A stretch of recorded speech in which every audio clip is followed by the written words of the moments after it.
आप सभी का स्वागत है आपके अपने YouTube चैनल जिम स्टडी में। आज के वीडियो में हम लोग ये आपका दूसरा क्लास है। इससे पहले मैंने आपको पहला वीडियो बनाकर बता दिया है कि ज्योग्राफी का बार बार पूछे गए प्रश्न, ठीक है, यानी क्वेश्चन बैंक। क्वेश्चन बैंक कहने का मतलब है एग्जाम में ही, फाइनल एग्जाम में ही ज्योग्राफी में बार बार पूछे गए क्वेश्चन आंसर का हम लोग सीरीज कर रहे हैं। तो अगर आप लोग पहले वीडियो को नहीं देखे हो तो डिस्क्रिप्शन में लिंक होगा या फिर आप मेरे वीडियो में जाकर देख सकते हो। कल ही मैंने अपलोड किया है, आप वहां पर देखिएगा, थंबनेल आपको वहां पर मिल जाएगा। उस वीडियो को देखिए, उसके बाद फिर इसको देखिए। वैसे प्रश्न हम करवा रहे हैं जो बार बार पूछे जा रहे हैं। और जैक बोर्ड में होता क्या है कि बार बार पूछे गए प्रश्न रिपीट करते हैं, ठीक है। तो इसीलिए बहुत ज़रूरी होता है कि एग्ज़ाम के 10, 15, 20 दिन बचे हुए टाइम में प्रीवियस सत्र वाले क्वेश्चन को पढ़ना बहुत ज़रूरी होता है। तो हम लोग उसी प्रश्न को पढ़ेंगे।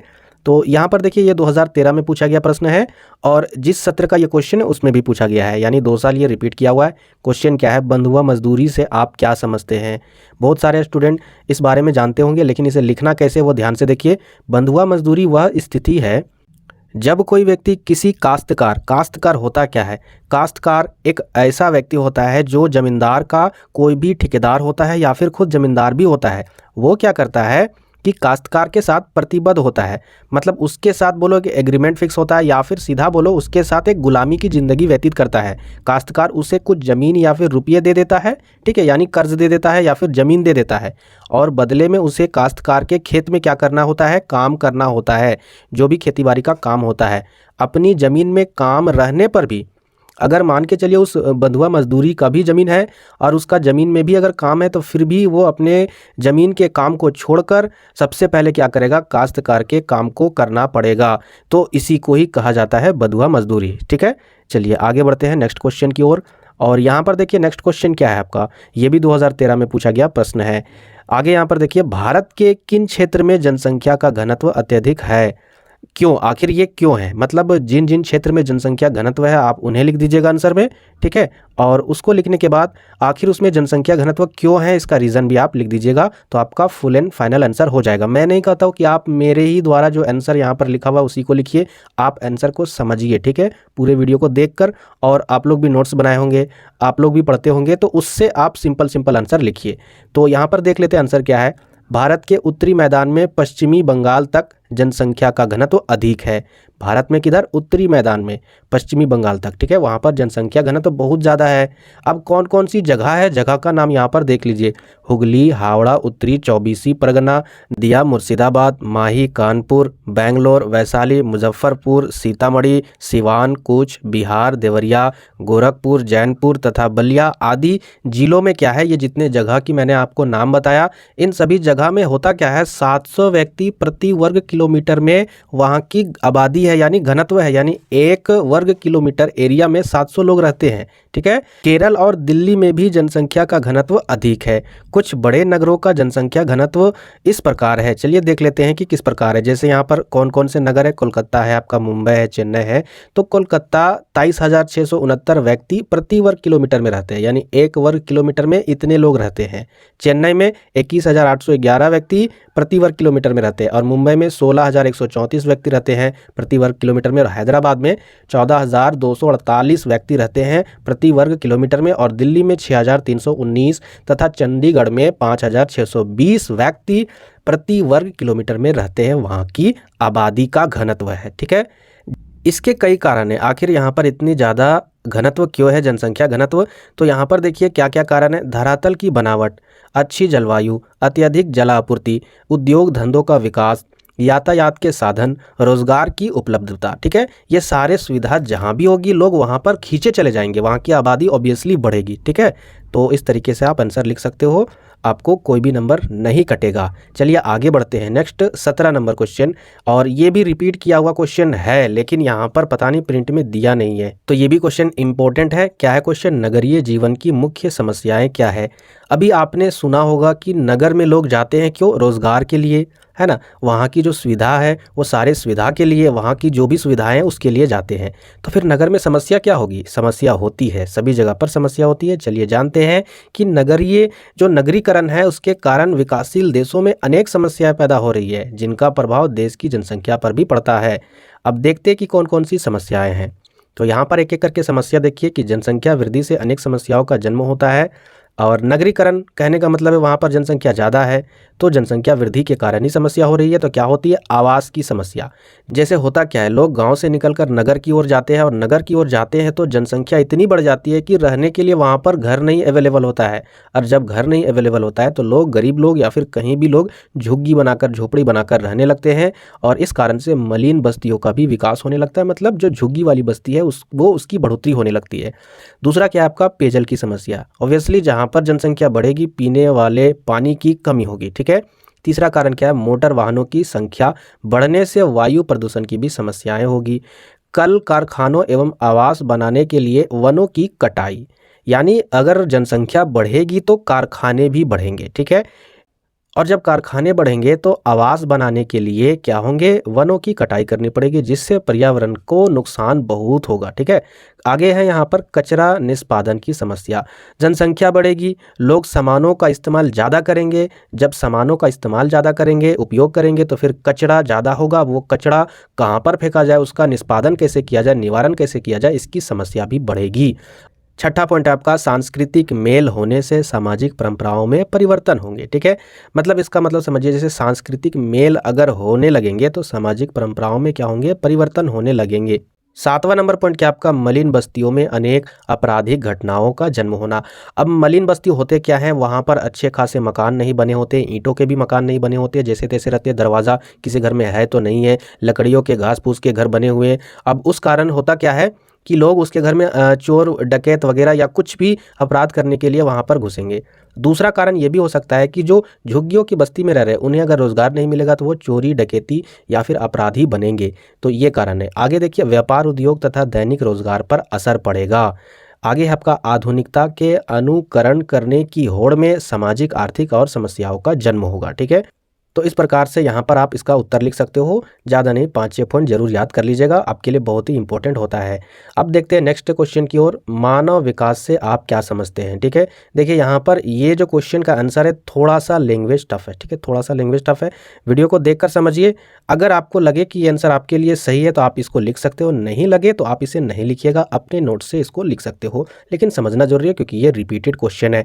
तो मानव विकास आखिर होता क्या है? सीधा बात है, अगर सिंपल भाषा में अगर पूछा जाए कि 1 नंबर में अगर ये क्वेश्चन पूछा जाता तो इसका परिभाषा कैसे देते कि मानव का अगर राजनीतिक, सामाजिक और आर्थिक अवस्था में अगर उन्नति हो रही है उसी को मानव विकास कहेंगे, ठीक है। चाहे उसके लिए पर्यावरण को नुकसान पहुंचे, चाहे कुछ भी हो, लेकिन उसको मानव विकास कहेंगे। लेकिन कई विद्वानों का मानना है कि ये मानव का विकास सही नहीं है, क्योंकि इससे पर्यावरण में बहुत दुष्प्रभाव हो रहा है।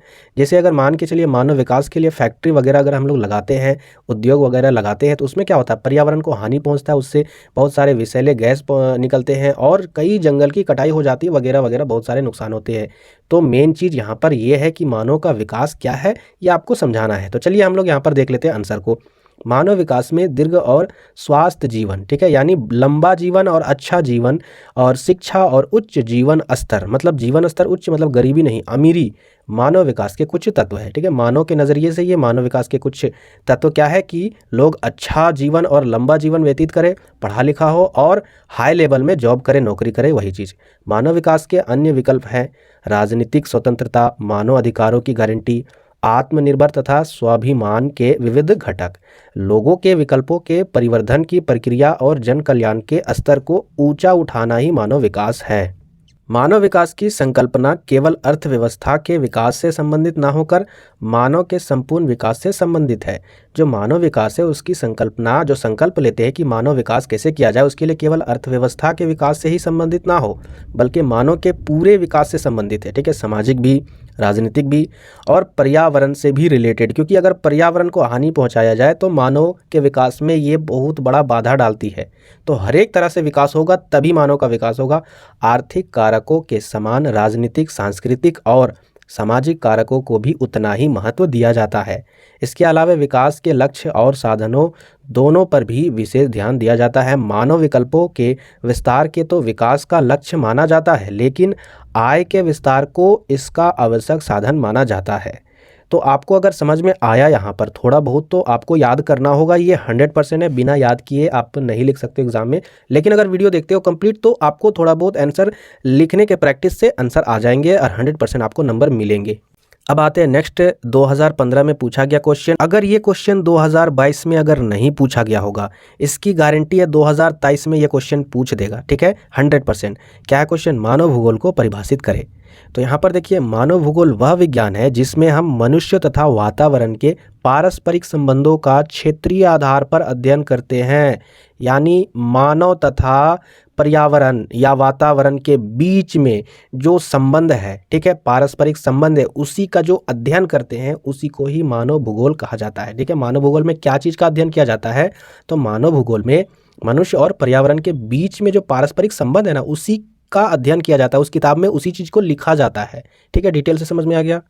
फ्रेडरिक रैटजेल के अनुसार मानव भूगोल मानव समाज तथा पृथ्वी तल के बीच में, ठीक है, पृथ्वी तल के बीच में जो संबंधों का संश्लिष्ट अध्ययन है तथा मानव भूगोल के दृश्य सर्वत्र वातावरण से संबंधित होते हैं जो स्वयं भौतिक दशाओं का एक योग होता है। ठीक है, यानी रैटजेल के अनुसार भी यही बताया जा रहा है कि मनुष्य और पर्यावरण के बीच में जो पारस्परिक या संबंध है उसी का अध्ययन ही मानव भूगोल है। ठीक है, चलिए आगे देखते हैं। नेक्स्ट अगला क्वेश्चन, यहाँ पर जो रिपीट किया हुआ क्वेश्चन उसी को हमको देखना है। तो यहाँ पर देखिए क्वेश्चन नंबर 15, ये आपका 2015 में पूछा गया क्वेश्चन है। निजीकरण से आप क्या समझते हैं? तो आप लोग समझते होंगे इस वर्ड से, लेकिन आंसर कैसे लिखना है ध्यान से देखिए। उद्योगों का स्वामित्व, नियंत्रण तथा प्रबंधन का निजी क्षेत्र के अंतर्गत किया जाना निजीकरण कहलाता है। अगर कोई भी उद्योग, ठीक है, उस उद्योग का कोई भी स्वामित्व है, उसका मालिक है, और अगर उसका नियंत्रण तथा उसका प्रबंधन, ठीक है, निजी क्षेत्र के अंतर्गत किया जाता है। निजी क्षेत्र मतलब सरकारी क्षेत्र नहीं, निजी क्षेत्र। कोई भी व्यक्ति अगर उस उद्योग को खुद नियंत्रण कर रहा है, उसका प्रबंधन भी कर रहा है, उससे जो भी आर्थिक आय उसको मिल रही है तो उसका खुद वही मालिक है, निजी सत्र वाला, तो उसे क्या कहेंगे? निजीकरण। यानी ये जो उद्योग है वो निजीकरण उद्योग है, वो सरकारी नहीं है, इसी को कहा जाता है निजीकरण। आगे यहाँ पर देखिए, इसके फलस्वरूप अर्थव्यवस्था पर सरकारी नियंत्रण कम या समाप्त हो जाता है। समझ में आया ना? मतलब सरकार का उसमें कोई भी अधिकार नहीं होता है, सारा बेनिफिट क्या होता है? उस निजी सत्र वाले स्वामित्व का। ये भी क्वेश्चन 2015 में रिपीट किया गया क्वेश्चन है। क्वेश्चन क्या आपका? निर्यात एवं आयात में क्या अंतर है? तो यहाँ पर देखिए, समझिए पहले बात को, निर्यात होता क्या है। मैं आपको थोड़ा सा हिंट देकर समझा देता हूँ अपनी भाषा में, थोड़ा सा ट्रिक भी मैं आपको बताता हूँ, क्योंकि कई स्टूडेंट इसमें कंफ्यूज होते हैं, यहाँ तक कि मैं खुद कंफ्यूज हो जाता था कि निर्यात होता क्या है, आयात होता क्या है। देखिए, अगर दो देशों के बीच में व्यापार हो रहा है और अगर ये जो पहला जो देश है ये अपने देश से किसी सामान को दूसरे देश में भेजता है व्यापार करने के लिए, उसे कहते हैं निर्यात। ठीक है, याद रखिएगा। निर्यात वर्ड से ट्रिक अगर बनाना चाहते हो कि ये देश अपने देश से नी से निर्यात, नी से निकाल कर दूसरे देश में भेज रहा है, ठीक है, तब उसे क्या कहेंगे? निर्यात हो रहा है यहाँ पर। और अगर मान के चलिए ये जो पहला देश है दूसरे देश से कोई भी सामान ला रहा है, उसे कहेंगे आयात। मतलब आ से आयात, आ से आना। ठीक है, यानी अगर दूसरे देश से सामान आ रहा है उसे आयात कहेंगे, और अगर पहले देश से कोई सामान दूसरे देश में जा रहा है तो उसे कहेंगे निर्यात, यानी अपने देश से निकाल कर भेज रहा है। तो आयात निर्यात यही कहलाता है। अब यहाँ पर देखते हैं आंसर क्या दिया हुआ। विदेशी व्यापार के अंतर्गत निर्यात एवं आयात व्यापार होता है। निर्यात व्यापार के अंतर्गत एक देश दूसरे देश को माल को भेजता है। देखिए यहाँ पर निर्यात में क्या होता है? एक देश दूसरे देश को माल को भेजता है, जबकि आयात व्यापार के अंतर्गत एक देश दूसरे देश से माल मांगता है। इसलिए निर्यात और आयात व्यापार में अंतर है, या फिर आप इसका परिभाषा लिख सकते हो। आगे यहाँ पर देखिए नेक्स्ट क्वेश्चन यहाँ पर क्या पूछा गया है। बहुत इंपॉर्टेंट क्वेश्चन है, क्योंकि ये देखिए 2015 में, 2018 में, और जिस सत्र का ये क्वेश्चन है उस सत्र में भी पूछा गया, यानी 3 साल ये रिपीट किया हुआ क्वेश्चन है। 2022 में अगर नहीं पूछा होगा तो इस साल कंफर्म है कि ये एग्जाम में आ सकता है।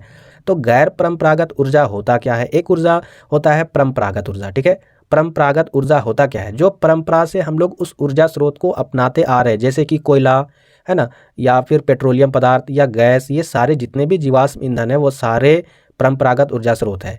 अब गैर परंपरागत ऊर्जा स्रोत क्या है? तो यहाँ पर देखिए, किसी भी देश के विकास के लिए गैर परंपरागत ऊर्जा के स्रोतों का विकास बहुत ज़रूरी है। अगर इसका उत्पादन नहीं हो तो समस्या हो सकती है आने वाले समय में। क्यों समस्या हो सकती है? क्योंकि जो परंपरागत ऊर्जा स्रोत है जैसे कोयला, पेट्रोलियम, गैस, ये सारे सीमित मात्रा में हैं, ये ख़त्म हो सकती है एक समय में। ठीक है, और ये जो गैर परंपरागत ऊर्जा स्रोत है वो सीमित मात्रा में नहीं है, ये कभी ख़त्म नहीं हो सकता है। तो इसके लिए, इसीलिए इसको ज़रूरी है ज़्यादा इसका उत्पादन करना, इसका विकास करना। ठीक है, यहाँ पर वही चीज़ लिखा गया था। अब देखते हैं यहाँ पर कि गैर परंपरागत ऊर्जा स्रोत में कौन कौन है। पहला आपका पवन ऊर्जा। तेज हवाओं की गति में ऊर्जा होती है। चेन्नई में पवन ऊर्जा प्रौद्योगिकी केंद्र यानी सीबेट की स्थापना की गई है। थोड़ा सा इसके बारे में लिख देना है और कुछ नहीं है। दूसरा क्या है, बायोगैस, जीवों के उत्सर्जित पदार्थ एवं उद्योगों के अपशिष्ट से बायोगैस बनाई जाती है जो ऊर्जा का अच्छा स्रोत है। ठीक है। तीसरा क्या है, ज्वारीय ऊर्जा, समुद्री लहर एवं ज्वार भाटे से बिजली का उत्पादन किया जाता है, उसे ज्वारीय ऊर्जा कहते हैं। भूतापीय ऊर्जा, यह ऊर्जा गर्म पानी के प्राकृतिक झरने या तालाब से संयंत्र लगाकर प्राप्त किया जाता है। इस तरह कचरे से भी ऊर्जा उत्पादन की जा रही है। तो ये थे आपके परंपरागत ऊर्जा, गैर परंपरागत ऊर्जा, जिसको आपको लिखना था। बहुत सारे स्टूडेंट वीडियो को स्किप करके जा चुके हैं, बहुत बड़ा भूल कर दिए। क्यों? क्योंकि इस वीडियो में सबसे बेस्ट क्वेश्चन यही है, 25 नंबर। अब मैं आपको बता रहा हूँ क्यों बेस्ट है। ये 2023 में फिक्स है, आएगा। अब क्यों आएगा इसका भी रीज़न समझिए। होता क्या है जैक में कि अल्टरनेटिव साल में रिपीट होते हैं क्वेश्चन। अल्टरनेटिव साल कहने का मतलब ये 2015 में पूछा गया, फिर 16 में नहीं पूछा, 17 में पूछा गया, फिर 18 में नहीं पूछा गया, फिर 19 में पूछा गया, तो 20 में आगे नहीं पूछेगा, 21 में पूछा होगा। अगर 21 में पूछने के बाद फिर क्या होगा, 22 में नहीं पूछेगा, फिर 2023 में पूछेगा। तो ऐसे ऐसे क्वेश्चन हम लोग भी प्रैक्टिस करते थे जब क्लास 10th में रहते थे, क्लास 12th में रहते थे, और आते थे वो क्वेश्चन। तो इसको भाई डिटेल से देखना बहुत ज़रूरी है। तो क्या है क्वेश्चन, भारत में लौह इस्पात उद्योग के स्थानीयकरण एवं वितरण की व्याख्या करें। और इसी के अथवा में भी क्वेश्चन है, भारत में कृषि की प्रमुख समस्याओं का वर्णन करें। दोनों का आंसर मैं आपको डिटेल से बताऊंगा। पहले हम लोग इसका आंसर देखते हैं। भारत में विभिन्न संगठित एवं आधारभूत उद्योग पाए जाते हैं, जिनमें लोहा एवं इस्पात उद्योग भी भारत का एक संगठित एवं आधारभूत उद्योग है। हमारे देश में लोहा एवं इस्पात उद्योग के स्थानीयकरण होने के विभिन्न कारण हैं। क्या कारण है? देश में लोहा एवं इस्पात उद्योग उन्हीं क्षेत्रों में केंद्रित होता है, उन्हीं क्षेत्रों में लगाया जाता है जहां पर खानों से, ठीक है, कारखानों से या खानों से, खान कहने का मतलब खदान, ठीक है, खदान मतलब जहाँ पर जैसे कोयले का खदान नहीं होता है, उसी प्रकार लोहा अयस्क का खदान, जिससे लोहा मिलता है, लोहे अयस्क प्राप्त होते हैं, उसी खदानों में क्या होता है, ये लौह इस्पात का उद्योग लगाया जाता है। जैसे जमशेदपुर में है, वहाँ पर लौह अयस्क पाए जाते हैं, तो वहाँ पर लौह अयस्क का उद्योग है। यह उद्योग उन्हीं क्षेत्र में लगाया जाता है जहाँ पर यातायात यानी आने जाने में उस अयस्क को, लौह अयस्क को सुविधा हो पाए, ठीक है, उपलब्ध करा पाए। यह उद्योग उन्हीं क्षेत्रों में स्थापित किया जाता है जहाँ पर बड़े पूंजीपति उद्योग, ठीक है, लगाने में रुचि रखते हैं, इंटरेस्ट रखते हैं। साथ ही यह उद्योग उन्हीं क्षेत्र में स्थापित किया जाता है जहां पर श्रमिक यानी लेबर आसानी से मिल सके। तो यहाँ पर देखिए इस तरीके से आप आंसर लिख सकते हो। थोड़ा सा और आंसर है, उसको भी पढ़ लेते हैं। हमारे देश में लोहा एवं इस्पात उद्योग का सबसे पहला कारखाना जमशेदपुर में साक्षी नामक स्थान पर जमशेद जी टाटा 1907 में स्थापित किया गया था उसके द्वारा, ठीक है। इस कारखाने में 1911 में उत्पादन ने कार्य करना शुरू कर दिया। देश में लोहा एवं इस्पात उद्योग का वितरण विभिन्न क्षेत्र में किया गया है, जैसे राउरकेला, भिलाई, दुर्गापुर और बोकारो में यह उद्योग फैला हुआ है। साथ ही स्लेम नामक क्षेत्र में भी इस उद्योग का वितरण हुआ है। वास्तव में लोहा एवं इस्पात उद्योग का वितरण उन्हीं क्षेत्र में है जहां पर लोहा एवं इस्पात उद्योग के लिए अनुकूल भौगोलिक दशाओं के साथ साथ अन्य अनुकूल दशाएं उपलब्ध रहती है। अब समझते हैं भारत में जो कृषि है उसकी क्या क्या समस्याएं हैं। तो यहाँ पर देखिए थोड़ा सा आंसर देख लेते हैं। भारत एक कृषि प्रधान विकासशील देश है। यहाँ पर लगभग 67% लोग कृषि कार्य में लगे हुए हैं। कुल राष्ट्रीय आय लगभग 30% कृषि से ही प्राप्त होती है। अब यहाँ पर देखते हैं भारतीय किसान के पास क्या क्या समस्याएं उत्पन्न होती है। पहला, भारत में मानसूनी जलवायु के होने से कृषि के लिए कभी वर्षा होती है तो कभी नहीं होती है, ठीक है, ये समस्या है, यानी मानसूनी समस्या है। अगर वर्षा हुई तो फसल हुई, अगर वर्षा नहीं हुई तो फिर टेंशन है। वर्षा का वितरण भी एक समान नहीं है, ठीक है। दूसरा क्या है, भारत में कृषि के लिए सिंचाई की समस्या भी बहुत ज़्यादा पाई जाती है। सिंचाई की सुविधा बहुत कम उपलब्ध है। तीसरा क्या है, भारत कृषि में वैज्ञानिकता की समस्या भी पाई जाती है। अभी भी बहुत से क्षेत्रों में पुराने तकनीक के आधार पर ही खेती की जाती है, काम होता है, जिससे उत्पादन बहुत ही कम होती है, ठीक है। आगे यहाँ पर देखिए वैज्ञानिक कृषि औजारों की कमी की समस्या। जो भी वैज्ञानिक कृषि औजार है, ठीक है, वैज्ञानिक तरीके से जो भी औजार उपलब्ध कराए जाते हैं कृषि करने के लिए, उसकी बहुत कमी है, ये समस्या है। अब भारतीय कृषि के समक्ष पाई जाती है ये समस्या, जिससे उत्पादक में बहुत कमी हो जाती है। अगला पॉइंट क्या है आपका, भारतीय कृषि के समक्ष पूंजी की समस्या भी बहुत बनी रहती है, पैसे की, ठीक है। लोग अगर अच्छे से खेती करना चाहते हैं तो लोग क्या करते हैं, कर्ज ले लेते हैं। अगर खेती बाड़ी नहीं होती है तो कर्ज में डूब जाते हैं, और कर्ज में डूबने के कारण अगर सही से फसल नहीं हो पाता तो फिर बहुत सारे किसान आत्महत्या भी कर लेते हैं। क्यों? क्योंकि उन्हें उतना मुनाफा नहीं हो पाता, वो कर्ज को नहीं चुका पाते। तो ये भी समस्या है। बहुत से किसान गरीब रहते हैं जिनके पास कृषि कार्य करने के लिए पर्याप्त मात्रा में पूंजी नहीं रहती है, जिससे खेती का काम पूरी क्षमता के साथ नहीं हो पाती है। कृषि साख समितियां भी भूमिका अधिक नहीं निभाती है, ठीक है। तो यहाँ भी ये भी समस्या है। आगे देख लेते हैं क्या समस्या। भारतीय कृषि के समक्ष खेती का कार्य करने के लिए उत्तम बीज एवं मतलब अच्छे क्वालिटी का बीज एवं खाद का अभाव भी पाया जाता है। आप देखिएगा आलू जब लगाते होंगे आप लोग, ठीक है, अनेक अनेक कैटेगरी का आलू का बीज मिलेगा, सस्ता होगा, महंगा होगा, लेकिन अच्छे क्वालिटी का आलू देखिएगा कभी कभी किसी वर्ष आपके बारी वगैरह में आलू की खेती नहीं होती। इसका रीज़न क्या है कि उसकी बीज में कमी है, उसकी गुणवत्ता में कमी है, ठीक है, नहीं अच्छा पाया जाता है, जिसमें खेतों की उत्पादकता भी कम हो जाती है, जैसे आलू भी कम उत्पादन होता है। तो ये समस्या है भारतीय किसान की ओर, जो कृषि करने में बहुत ही प्रॉब्लम होती है। तो ये मैंने आपको बताया, बार बार पूछे गए ज्योग्राफी के क्वेश्चन आंसर जो बहुत ही इंपॉर्टेंट है। इसको आप लोग 2-3 बार अगर रिपीट करके देखिएगा, इसका नोट्स बनाइएगा, 100% ऐसे ही क्वेश्चन एग्जाम में पूछे जाते हैं।